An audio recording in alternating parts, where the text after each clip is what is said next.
सलाम, नमस्ते, सत श्री अकाल। मैं हूं रजा और आप देख रहे हैं रजाग्राफी की नेशनल प्राइम टाइम रिपोर्ट। वो भी आज एक स्पेशल रिपोर्ट पेश कर रहा हूं। आज आपको बताऊंगा, दिखाऊंगा कि हिंदू संगठन के अंदर जो हिंदू संगठन के नेता होते हैं, असल जिंदगी उनकी क्या होती है और वो फ्रंट पर क्या होते हैं।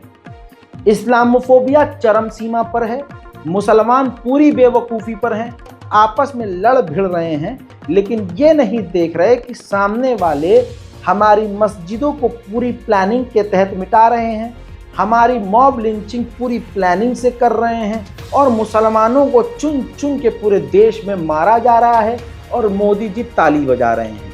उनको कोई फ़र्क नहीं पड़ता कि मुसलमानों के साथ क्या हो रहा है, क्योंकि नफरत की राजनीति कर कर के बीजेपी यहाँ तक पहुँची है। वो बात अलग है कि इस चुनाव में ये बात क्लियर हो गई है कि आने वाले समय में बीजेपी औंधे मुंह गिरेगी और जब ये पूरी तरह से जाएगी तो अगले 50 सालों तक नहीं आएगी। और जो ये नफरत फैला रहे हैं, इनका भी पूरी तरह से बेड़ा गर्क हो जाएगा। आज जो बीजेपी के साथ हैं, आज जो हिंदू संगठन में नफरत फैला रहे हैं, कल आने वाले समय में अपने मुंह को छुपाते फिरेंगे और ये कहेंगे कि हम उस संगठन में नहीं थे। वो भी हम देखेंगे। लेकिन फिलहाल भारत में इस्लामोफोबिया इतना फैल चुका है कि गुंडे मवाली लोग जिन्होंने अपनी ज़िंदगी में कुछ नहीं किया, वो हिंदू संगठन में शामिल होते हैं, अपने बीवी बच्चों को छोड़ते हैं, अपने बीवी बच्चों को छोड़ने से पहले अपनी बीवी का बलात्कार अपने बाप से करवाते हैं, खुद करते हैं बलात्कार, और फिर अपने दोस्त से भी बलात्कार करवाते हैं, अपने भाई से भी बलात्कार करवाते हैं। आपका दिमाग चकरा जाएगा, लेकिन खुदा की कसम ये मैं रिपोर्ट दिखाकर साबित करूंगा। हिंदू संगठन का एक नेता प्रीत सिंह, जो पहले ही व्यू में, पहले ही झलक में आपको गुंडा, मवाली और आतंकी के अलावा कुछ नजर नहीं आएगा। मेरे दोस्तों, प्रभु श्री राम का नाम बदनाम कर रहा है, प्रभु श्री कृष्ण का नाम लेकर ये भारत के मुसलमानों को मिटाने, कत्ल करने, मिटा देने की बात कर रहा है। बड़ी बात यह है कि ऑन रिकॉर्ड बोल रहा है, ऑन एयर बोल रहा है, वीडियो सोशल मीडिया पर वायरल हो रही है। दिल्ली पुलिस, यूपी पुलिस, प्रशासन, कानून तंत्र, न्यायपालिका सब अंधी बनी बैठी हुई हैं। इसका गिरफ्तार न होना, इसका खुले मन से मुसलमानों को मिटा देने की बात करना, इस बात की दलील है कि पुलिस इसके सपोर्ट में है, सरकार इसके सपोर्ट में है, योगी जी इसके सपोर्ट में है, अमित शाह जी इसके सपोर्ट में है। वरना किसी की इतनी औकात भारत देश में नहीं है कि जो संविधान के ऊपर चढ़कर संविधान को गरिया दे और पूरे देश को आग में झोंकने की कोशिश करे। मेरे दोस्तों, माना कि मोदी जी मुसलमानों से नफरत करते हैं, भाजपा मुसलमानों से नफरत करती है, लेकिन अंधेर नगरी वाला मामला अभी इतना नहीं आया है कि दुनिया अंधी हो, दुनिया देख रही है। मेरे दोस्तों, एक यूट्यूबर को पॉडकास्ट में इंटरव्यू देते हुए इस प्रीत सिंह नाम के हिंदू मवाली और गुंडे ने खुल्लम खुल्ला कहा कि मैं मुसलमानों को खत्म कर दूंगा, जबकि इंटरव्यू लेने वाला बंदा कहता है कि सावरकर का जो बुक है, सावरकर जी किताब है, उस किताब के अंदर सावरकर ने लिखा है कि मुझे मुसलमानों से कोई प्रॉब्लम नहीं है। तो ये गंदी नस्ल का इंसान तुरंत बोलता है कि मुझे मुसलमानों से प्रॉब्लम है। तो अब समझ में आया, इसे मुसलमानों से प्रॉब्लम है। और ये जो मस्जिदें चुन चुनकर, अरे भारत की राजधानी दिल्ली की कई सारी मस्जिदें ये तोड़वा चुका है अपने इंस्टाग्राम, यूट्यूब और सोशल मीडिया के जरिए। फिर ये धमकी देता है, किसी भी मस्जिद की फोटो खींचता है, फिर अपने हिंदू संगठन के ऑफिशियल लेटर हेड पर कंप्लेन करके, शिकायत करके दर्जों जगह दर्ज करवाता है, पुलिस के पास जाता है। इसका संगठन जो है कई जगह जाके कंप्लेन करता है और बार बार करता है।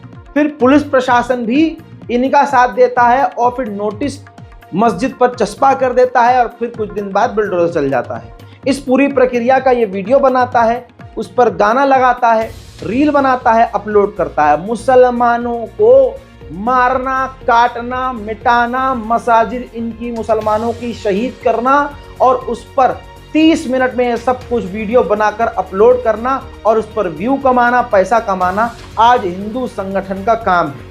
इसीलिए मोदी जी ने युवाओं को बेरोजगार रखा है। अब इसकी गिरफ्तारी इतने बड़े बयान के बाद नहीं हो रही और वो कह रहा है कि मैं किसी से नहीं डरता। यानी कानून, प्रशासन, संविधान सब ताक पर रखकर कह रहा है कि मैं मुसलमानों को मिटा दूंगा। देखिए, सावरकर ने अपनी किताब में लिखा है, I don't have problem with Muslims at all. मुझे है, आपको है, वही मैं कह रहा हूँ, सीधी सीधी है। हाँ, तो मैं ये कह रहा हूँ, कोई व्यक्ति हमारे लोगों को लूट ले, हमारे मंदिरों को तोड़ दे। जब इस्लाम के आक्रांता इस देश में आए तो यहाँ जगह खाली थी। वो चाहते तो अपने पूजा स्थल बना सकते थे, लेकिन उनकी सोच थी हमारी संस्कृति को नष्ट करने की, हमें नीचा दिखाने की, इसलिए हमारे मंदिर तोड़े, उनके ऊपर मस्जिदें बनाई। यहाँ जगह खाली थी। मुलायम सिंह को छोड़ दो, हिंदू थे, रहे होंगे, जिन्होंने गोलियां चलवाई कार से, रहे होंगे, उनका राजनीतिक स्वार्थ था। उसके बाद बीजेपी ने उन्हें अवार्ड दिया, उनका भी राजनीतिक स्वार्थ था। तो अब हम ये कह रहे हैं, मेरी लड़ाई भारत को बचाने की, भारत की संस्कृति को बचाने की, भारत के लोगों को, मूल भारत को बचाने की। राजनीतिक दल आते जाते रहते हैं। आप बचा रहा हूं मैं, देख लो आप। मैं कैसे बचाओगे? मिटा दूंगा, मैंने बहुत क्लियर कह रहा हूं, मैं आपको मिटा दूंगा। आपको अपनी परवाह नहीं है? क्यों? मुझे अपनी परवाह क्यों करनी है? मैं कृष्ण को पढ़ के आया हूं, मैं राम को पढ़कर आया हूं। मैं सोने की थाली में भोजन करूंगा जब भी मुझे दुनिया से जाना है। नहीं, मैं इस बात से भयभीत हो जाऊं कि मुझे मार देंगे, अभी मार दें। इस देश में छतरानियां खत्म नहीं हुई, उनकी कोख बांझ नहीं हुई, वो अभी भी बच्चे पैदा कर रही हैं। फिर कोई और पैदा होगा, आप जैसा, मेरे जैसा। हमने किस बात से घबराना है? ये लड़ाई तो लड़ने आए हैं हम। और रही बात भाईचारे की, इस तरह के किसी भाईचारे में ना मैं बिलीव करता हूं, ना मेरे साथी बिलीव करते हैं। ये कोई धर्म नहीं है। अब बताइए, पूरे हिंदुस्तान में कोई एक ऐसा मुसलमान का मर्द बच्चा नहीं है क्या जो इस पर कंप्लेन ना करे? क्या हो गया है मुसलमानों को? ऐसे कुत्ते तभी भौंकते हैं जब सामने वाला चुप खड़ा हो जाता है। मुसलमान सोच रहा है कि देश के हालात खराब ना हो, हमें जवाब देना ना पड़े, बोलना ना पड़े। ये भौंक रहे हैं, भौंक के चुप हो जाएंगे। नहीं नहीं नहीं, ये सिर्फ भौंक रहे होते तो बात अलग है। अब ये अलल ऐलान मुसलमानों के नरसंहार की बात कर रहे हैं। मस्जिद को ये प्रैक्टिकली तोड़ रहे हैं, हमारे सामने मस्जिदें टूट रही हैं। और अब भी अगर मुसलमान खामोश है तो लानत है। पूरे हिंदुस्तान में कोई ऐसा मुसलमान वकील तक नहीं है क्या कि कोई इसको कानून सिखा दे, संविधान सिखा दे, इस पर केस करे? नहीं, क्योंकि मुसलमान आपस में ही लड़ मर रहा है। वो हमें काट रहे हैं ये कह के ये सब मुसलमान हैं, हमें सब मुसलमानों को मिटाना है। और हम आपस में शिया सुन्नी में लड़ रहे हैं कि ये तो शिया है, ये तो सुन्नी है, वो देवबंदी है, वो बैठ चल हम तो नहीं मानते, तू तो सुन्नी है, चलो यार हम नहीं मानते, तो ये तो काफिर है, तो शिया है। हम इसमें लगे हुए हैं, युवा लौंडियाबाजी में लगे हुए हैं। हमारी जो घर की, हमारे कौम की जो लड़कियां हैं वो रील पर, इंस्टाग्राम पर नंगी हो रही हैं। क्या कहें, क्या करें, क्या बोले, ये हाल है। इसीलिए आज हम हर जगह से पीछे जा रहे हैं। लेकिन दोस्तों, मैं आपको बता दूं, इसको पूरा तरह से नंगा करूंगा कि ये है कौन प्रीत सिंह, जो मुसलमानों के खिलाफ दे दनादन नफरत फैला रहा है। ये वही व्यक्ति है जिसने अपनी पत्नी को, जब उसकी पत्नी 8 महीने के पेट से थी, बच्चा होने वाला था, तो इस प्रीत सिंह ने अपनी पत्नी को छोड़ दिया, तलाक की अर्जी तक डाल दी। जैसे तैसे आपको बता दूं कि कॉम्प्रोमाइज हुआ, मीटिंग हुई, कुछ भी हुआ, इसकी पत्नी इसके घर में रहने लगी जैसे तैसे। इसकी पत्नी बताती है कि प्रीत सिंह बहुत कम घर के अंदर रहता था, महीनों महीनों के बाद आता था, और इसकी पत्नी को पड़ोसियों से न बात करने की इजाजत थी, हत्ता की छत पर भी जाने की इजाजत नहीं थी। प्रीत सिंह पूरी तरह से एक हैवान था, अपनी पत्नी के साथ अप्राकृतिक सेक्स करता था। वो भी आप कहेंगे कि वो तो पत्नी है, तो इस मानसिकता को एक तरफ रख दीजिए, आगे सुनिए। एक दिन होता ये है, देखिए सोर्स है न्यूज लॉन्ड्री का, न्यूज लॉन्ड्री पर पूरा इसका चिट्ठा है, चिट्ठा, वो भी पूरे 2 साल पहले ही इसका पूरा पंचनामा छपा हुआ है। ये देख लीजिए, निधि सुरेश ने इसकी पत्नी का, जो न्यूज लॉन्ड्री की पत्रकार हैं निधि सुरेश, इन्होंने 28 मई 2022 को इंटरव्यू किया था, और ये रिपोर्ट भी 28 मई 2022 की पोस्ट है न्यूज लॉन्ड्री पर। हिंदू महापंचायत संयोजक की प्रीत सिंह की पत्नी ने आरोप लगाया, ससुर और देवर के साथ 2 साल तक किया बलात्कार। इस प्रीत सिंह ने अपनी पत्नी का बलात्कार अपने साथ साथ खुद भी किया, बाप को भी बलात्कार करने दिया, अपने भाई को भी बलात्कार करने दिया और अपने दोस्त को भी लेकर घर आता था और अपनी पत्नी का बलात्कार करवाता था। मेरे दोस्तों, इस रिपोर्ट में क्लियर कट लिखा हुआ है कि 16 मई को दोपहर लगभग 12 बजे 32 वर्षीय नित्या, यानी जो इनकी पत्नी है, नित्या उत्तर पश्चिमी दिल्ली रोहिणी के इलाके में अपने ससुराल से भाग निकली। उन्होंने कहा कि मुझे जैसे ही मौका मिला मैंने अपने बेटे का हाथ थामा और भाग निकली। मुझसे और झेला नहीं जा रहा था। जैसे ही वह कुछ किलोमीटर दूर अपने माता पिता के घर पहुंची, सीधा बेगमपुर पुलिस थाने गई और आरोप लगाया कि पिछले 2 साल से उसके ससुराल के लोगों ने अनेकों बार उसका बलात्कार किया है। उनकी शिकायत के आधार पर महिला के पति, देवर, ससुर और सास के ऊपर बलात्कार, अप्राकृतिक सेक्स और शारीरिक हिंसा की धाराओं के अंतर्गत मामला दर्ज किया गया है। नित्या यानी इस जानवर की जो पत्नी है, सेव इंडिया फाउंडेशन के संस्थापक हैं। प्रीत सिंह जो है सेव इंडिया फाउंडेशन का संस्थापक है, उसकी पत्नी नित्या है। इसी फाउंडेशन ने हिंदू महापंचायत जैसे कार्यक्रमों का आयोजन किया था, जहां यति नरसिंहा, लंड सरस्वती और सुवर दर्शन न्यूज के सुवरेश चक्रवाणे जैसे नफरत फैलाने वाले लोग गेस्ट थे। पिछले साल अगस्त में जंतर मंतर पर नफरती और भड़काऊ भाषण देने के मामले में प्रीत सिंह इस समय जमानत पर है। जांच अधिकारी मीनाक्षी सिंह कहती हैं कि प्रीत सिंह और उसके पिता सुंदरपाल फरार हैं। यानी ये बंदा फरार भी था, इसका बाप फरार भी था। साथ में ये भी बताती हैं कि पुलिस की तरफ से इन दोनों के खिलाफ गिरफ्तारी के वारंट जारी करने की प्रक्रिया चल रही है। वे कहती हैं कि हम अभी तक किसी से पूछताछ नहीं कर पाए हैं। मेरे दोस्तों, यहाँ देखिए, ये उनकी पत्नी का बयान है। प्रीत सिंह ने नित्या से 2009 में शादी की थी, लेकिन 2013 में जब नित्या 8 महीने से गर्भवती थी तो प्रीत सिंह ने उन्हें छोड़ दिया। नित्या कहती हैं, उन्होंने कहा कि अब उनको मेरी ज़रूरत नहीं है। यानी प्रीत सिंह ने अपनी पत्नी नित्या को बोला कि मुझे तेरी ज़रूरत नहीं है। नित्या अपनी ससुराल में ही रहती है और बताती हैं कि पिछले दिसंबर में उनके पति ने तलाक की अर्जी दाखिल कर दी थी।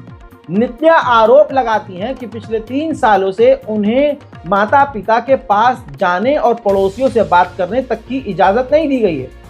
नित्या के अनुसार पिछले साल जब कोविड लॉकडाउन शुरू हुआ तो प्रीत सिंह अप्रैल में फिर से घर आने लगा। नित्या न्यूज लॉन्ड्री को बताती हैं कि तब वह मेरे साथ जबरदस्ती करने लगा और नित्या के मुताबिक उन्होंने इसे अपने पति का हक समझा और चुप रही। कुछ हफ्ते के बाद, तवज्जो चाहूंगा दोस्तों, इस लाइन को पढ़िए, कुछ हफ्ते के बाद एक रात वह अपने किसी दोस्त को भी लेकर आया। आरोप लगाते हुए कहती हैं कि उन्होंने मेरे बेटे को कमरे से बाहर जाने को कहा और इसके बाद प्रीत सिंह के दोस्त ने मेरा बलात्कार किया। नित्या कहती हैं कि उसके कुछ समय बाद से जब मैं छत पर कपड़े सुखाने के लिए जाती थी तो मेरे ससुर पीछे पीछे आते थे। वो आरोप लगाती हैं कि उन्हें पता था कि जब प्रीत सिंह अपने दोस्त को ला रहा है तो उन्हें लगा कि वो भी मेरा फायदा उठा सकते हैं। नित्या बताती हैं कि उनके ससुर ने लगभग हफ्ते में एक बार उनका यौन शोषण किया, जबकि प्रीत और उनका दोस्त ऐसा कुछ महीने में एक बार करते थे। यानी प्रीत सिंह और उसका जो दोस्त होता था वो महीने में एक आध बार बलात्कार करते थे नित्या का, लेकिन ससुर हर हफ्ते करता था। ससुर ज्यादा मजे ले रहा था। नित्या का यह भी आरोप है कि घर में यह सब देखते हुए प्रीत का छोटा भाई योगेंद्र भी उसका बलात्कार करने लगा। नित्या के वकील रघुवीर शरण कहते हैं कि अपना बयान दर्ज कराने की जल्दी में भी यह बताना भूल गई कि योगेंद्र सिंह भी उनका बलात्कार करता था और केवल इतना ही कहा कि उसे बेल्ट से पीटता था। उन्होंने कहा कि प्रीत सिंह की मां और योगेंद्र को अग्रिम जमानत मिली है। नित्या कहती हैं कि उन्होंने इन कोशिश का विरोध किया, जितनी बार मना करती थी वो मुझे पीटते थे। योगेंद्र तो सबसे बुरा था, वह मुझे कमरे में बंद कर देता और बेल्ट से पीटता था। यानी देवर बेल्ट से पीटता था। देखा दोस्तों, ये हिंदू संगठन हिंदू महापंचायत का संयोजक प्रीत सिंह जो है, ये उसके घर का मामला है। बाप बहू का बलात्कारी, देवर बलात्कारी, खुद बलात्कारी और महिला सम्मान के नाम पर बाबा जी का ठुल्लू। बताइए, ये हिंदू संगठन का नेता है और हिंदू धर्म का रक्षक खुद को बताता है। इसका रिकॉर्ड इतना गंदा है, जो अपनी पत्नी को अपने दोस्त के साथ सुला दे, वो क्या हिंदू धर्म का, सनातन धर्म का कभी रक्षक हो सकता है? नहीं हो सकता। लेकिन इस पर इस तरह के खतरनाक जो केस चल रहे हैं, शायद उन केस से बचने के लिए इसने हिंदुत्व का चोला पहना है और वो उसमें कामयाब हो रहा है। तभी वो सोशल मीडिया पर, यूट्यूब पर हर जगह बैठकर मुसलमानों की मस्जिदें कामयाबी से तोड़वा रहा है और मुसलमानों को मिटा देने की बात कर रहा है। अब आपने सुन लिया कि वो क्या है, उसका बैकग्राउंड क्या है, उसका खून क्या है, उसकी नस्ल क्या है, उसका दिमाग क्या है, और ये हिंदू धर्म का ठेकेदार। क्या प्रभु श्री राम, क्या शिव शंभू, क्या आपके श्री कृष्ण इसको अपना दूत बताएंगे, अपना सेवादार बताएंगे कि भाई ये हमारा सेवक है, ये हमारा भक्त है? ऐसा इंसान क्या प्रभु श्री राम का भक्त हो सकता है? वीडियो में आपने सुना, कह रहा है कि मैं राम को पढ़ के आया हूं, मैं कृष्ण जी को पढ़ के आया हूं। बताइए क्या बोलूं, राम जी ने कभी, प्रभु श्री राम ने कुछ गलत किया था? इसने अपनी बीवी के साथ क्या किया, इसके बाप ने अपनी बहू के साथ क्या किया? न्यूज लॉन्ड्री पर आज भी ये रिपोर्ट मौजूद है, आराम से जाकर ये रिपोर्ट पढ़ सकते हैं। उस लिंक पर क्लिक करके पूरी न्यूज लॉन्ड्री की खबर पढ़ लीजिएगा। और ऐसे लोग हिंदू संगठन के और हिंदुओं के ठेकेदार बनते हैं। इस रिपोर्ट को शेयर कीजिए ताकि पूरी दुनिया देखे कि ये प्रीत सिंह क्या है और ऐसे नफरत या चिंटुओं की औकात क्या होती है। इस रिपोर्ट को शेयर जरूर कीजिएगा दोस्तों, बेहद जरूरी है। दुआ कीजिए कि हमारे देश से नफरत खत्म हो। आज जो हिंदू संगठन और भाजपा मिलकर हमारे इस खूबसूरत गुलदस्ते से मोहब्बत की खुशबू को नोच रही है, ये कामयाब न हो। हमारा मुल्क भारत पहले जैसा चमकता रहे और ये गंदगी जो फैल रही है और जो फैला रहे हैं, इनका जल्द से जल्द कोई बढ़िया समाधान हो। कानून इनको सबक सिखाए। प्रशासन से मेरा यही अनुरोध है कि मुसलमानों को निशाने पर लेने से अच्छा है कि अगर एक हफ्ते आप ईमानदारी से काम कर लेंगे। ऐसा मैं मानता हूं कि हमारा प्रशासन, हमारी इंटेलिजेंस, हमारी मिलिट्री, हमारी फौज, हमारी पुलिस, अरे सब छोड़िए, हमारी पुलिस इतनी बलवान है, इतनी काबिल है कि अगर ये सिर्फ 7 दिन ईमानदारी से काम कर लें तो किसी की औकात न हो किसी भी समुदाय, धर्म विशेष के खिलाफ कोई बोल दे। किसी की औकात न हो कि किसी अल्पसंख्यक के धर्म स्थलों को तोड़ने की बात कर दे। किसी की इतनी औकात न हो जो कानून तोड़ने की बात करे। सिर्फ 7 दिन अगर प्रशासन ईमानदारी से काम कर ले। इस रिपोर्ट को शेयर कीजिए, दुआओं में याद रखिए। जय हिंद।